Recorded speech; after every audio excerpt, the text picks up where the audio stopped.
কোরিয়ার স্বাধীনতা হলে আপনারা একটা চিঠি দেখতে পারেন যা ইউন মঙিল তার পুত্রদের লিখেছিলেন। যতক্ষণ তোমাদের শরীরে শ্বাস আছে, তোমাদের দেশের স্বাধীনতার জন্য নিজেদের উৎসর্গ করো। যেহেতু স্বাধীনতা আন্দোলনের প্রক্রিয়ার আমাদের সুসমাচার সাথে অনেক মিল ছিল, তাই চিঠিটি আমার হৃদয়কে অত্যন্ত স্পর্শ করেছিল। দানিয়েল 7 অধ্যায়ে কি বলে? ছোট সিং বিশ্বাসীদের বিরুদ্ধে যুদ্ধ করেছিল এবং তাদের পরাজিত করেছিল। তাই আমরা আমাদের আত্মিক ভাষা হারিয়ে ফেলেছি। দীর্ঘ সময় ধরে আমরা ভুলে গিয়েছিলাম যে বিশ্রাম দিন হল শনিবার। প্রায় 1600 বছর ধরে আমরা নিস্তার পর্ব পালন করিনি এবং ভুলে গিয়েছিলাম যে এটা হল সেই সত্য যার মধ্যে ঈশ্বরের বিশেষ অনুগ্রহ আছে।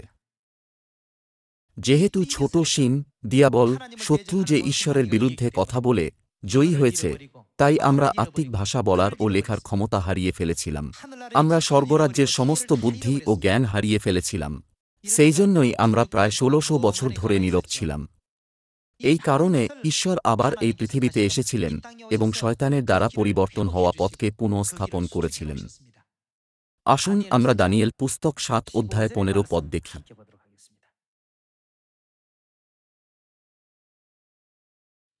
আমি দানিয়েল আপন দেহমধ্যে আত্মায় বিষণ্ণ হইলাম ও আমার মনের দর্শন আমাকে বিহ্বল করিল। যাহারা নিকটে দাঁড়াইয়াছিলেন, আমি তাহাদের একজনের কাছে গমন করিলাম এবং এই সকলের তথ্য জিজ্ঞাসা করিলাম।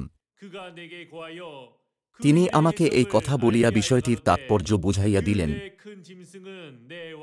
ওই 4টি বৃহৎ জন্তু 4টি রাজা, তাহারা পৃথিবী হইতে উৎপন্ন হইবে।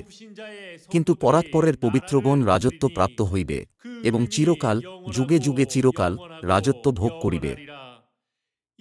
তখন আমি সেই চতুর্থ জন্তুর তথ্য জানিতে চাহিলাম, যে অন্য সকল হইতে ভিন্ন ও অতি ভয়ানক, যাহার দন্ত লৌহময় ও নখ পিত্তলময়, যে ভক্ষণ করিয়াছিল, চূর্ণ করিয়াছিল ও উচ্ছিষ্টকে পদ্মলে দলিত করিয়াছিল। আর তাহার মস্তকে স্থিত 10 শৃঙ্গের তথ্য, ও যে অন্য শৃঙ্গ উঠিয়াছিল, যাহার সাক্ষাতে 3 শৃঙ্গ পড়িয়া গেল, সেই শৃঙ্গ, যাহার চক্ষু ও দর্পবাক্যবাদী মুখ ছিল, সহচরগণ অপেক্ষা যাহার বিপুল দৃশ্য ছিল, সেই শৃঙ্গের তথ্য জানিতে চাহিলাম। আমি দৃষ্টিপাত করিলাম, সেই শৃঙ্গ পবিত্রগণের সহিত যুদ্ধ করিয়া তাহাদিগকে জয় করিল, যে পর্যন্ত না সেই অনেক দিনের বৃদ্ধ আসিলেন। অনেক দিনের বৃদ্ধকে তিনি হলেন ঈশ্বর। যেহেতু ঈশ্বর এরকম কিছু সহ্য করতে পারতেন না, তাই তিনি আবার এসেছিলেন। আর পরাৎপরের পবিত্রগণের হস্তে বিচারভার দত্ত হইল এবং পবিত্রগণের রাজত্বভোগের সময় উপস্থিত হইল। ঈশ্বর তাঁর শক্তি ঢেলে দিয়েছিলেন এবং 3 বারে আসা 7 পর্ব পুনঃস্থাপন করার জন্য সমস্ত প্রচেষ্টা করেছিলেন, যা শয়তান আমাদের কাছ থেকে কেড়ে নিয়েছিল। তিনি নিস্তার পর্ব এবং বিশ্রামদিন পুনঃস্থাপন করেছিলেন। এইভাবে ঈশ্বর জীবনের সত্য, জীবনের পথ খুলে দিয়েছেন যাতে আমরা স্বর্গরাজ্যে ফিরে যেতে পারি। এরপর বিশ্বাসীদের কি হবে? এটা বলে যে তারা একবার হারিয়ে ফেলা স্বর্গীয় রাজ্যের অধিকারী হতে পারবে। আমরা শুধু অপেক্ষা করে কিছু ফিরে পেতে পারি না, ঠিক যেমন আমরা গাছ থেকে পার্সিমন পড়ার জন্য অপেক্ষা করতে পারি না। যখন আমরা স্বাধীনতা সংগ্রামীদের মতো আমাদের হৃদয়, মন এবং এমনকি জীবন উৎসর্গ করব, যারা তাদের দেশ ও লোকেদের জন্য সবকিছু উৎসর্গ করেছিলেন, তখন আমরা হারানো জিনিস ফিরে পেতে পারব। তাহলে আত্মিক বিষয় কি? অনেক দিনের বৃদ্ধ এসেছেন এবং যা হারিয়ে গিয়েছিল সেটা পুনঃস্থাপন করেছেন।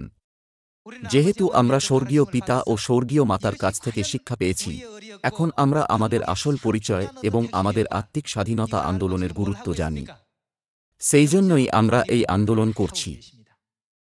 আমরা কিভাবে আত্মিক স্বাধীনতা আন্দোলন সম্পন্ন করছি? আমরা সমস্ত জাতিকে সুসমাচার, নতুন নিয়মের 3 বারের 7 পর্ব প্রচার করছি।